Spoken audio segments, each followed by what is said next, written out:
नमस्कार विद्यार्थी मित्रांनो, चालू घडामोडी करंट अफेअर डेली घेऊन येत आहो. IMP प्रश्न, व्हेरी IMP प्रश्न 4 ते 5 मिनिटांमध्ये तुम्हाला दिवसभरातील महत्त्वाच्या चालू घडामोडी मिळून जाईल. IMP प्रश्न आहे, प्रश्न उत्तर घेणार आहोत. प्रश्न बघू.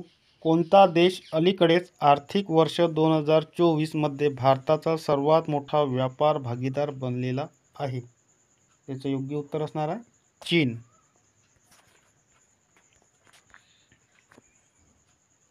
पुढील प्रश्न बघा.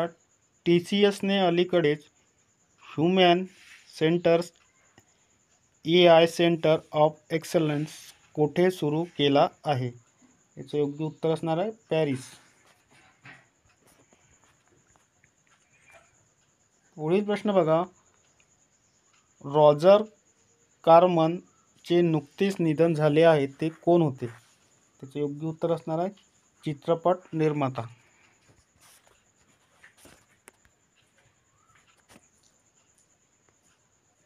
पुढील प्रश्न बघा. नुकताच भारताचा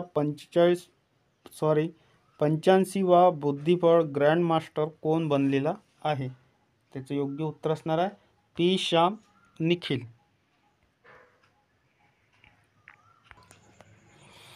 पुढील प्रश्न बघा. जगभरात दरवर्षी कोणत्या तारखेला आंतरराष्ट्रीय संग्रहालय दिन साजरा केला जातो? त्याचे योग्य उत्तर असणार आहे 18 मे.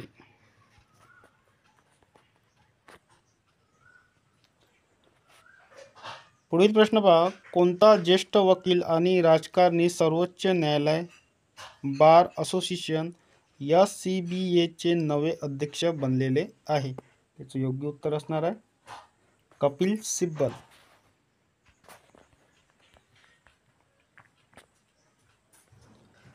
पुढील प्रश्न बघा. नवी दिल्ली येथे उद्योग आणि अंतर्गत व्यापाराच्या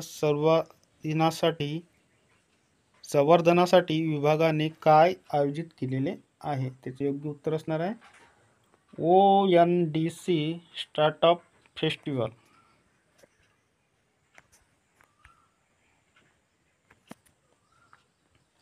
पुढील प्रश्न बघा. बांगलादेशमध्ये पंतप्रधान शेख हसीना यांच्या कोणता घर वापसी दिवस साजरा केला जात आहे? त्याचं योग्य उत्तर असणार आहे 44वा. पुढील प्रश्न बघा. संरक्षण सहकार्य वाढवण्यासाठी भारत आणि मंगोलियाच्या संरक्षण मंत्र्यांची संयुक्त बैठक कोठे झाली आहे? त्याचे योग्य उत्तर असणार उलान बाटर.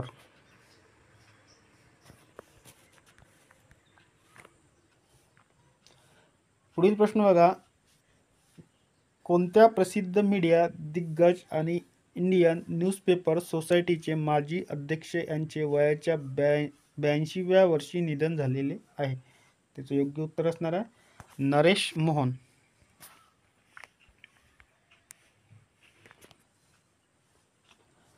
पुढील प्रश्न बघा. भारत ऑस्ट्रेलिया इंडोनेशिया त्रिपक्षीय सागरी सुरक्षा कार्यशाळा TMSW ची दुसरी आवृत्ती कोची येथे कोठे आयोजित करण्यात आली? त्याचे योग्य उत्तर असणार आहे INS द्रोणाचार्य.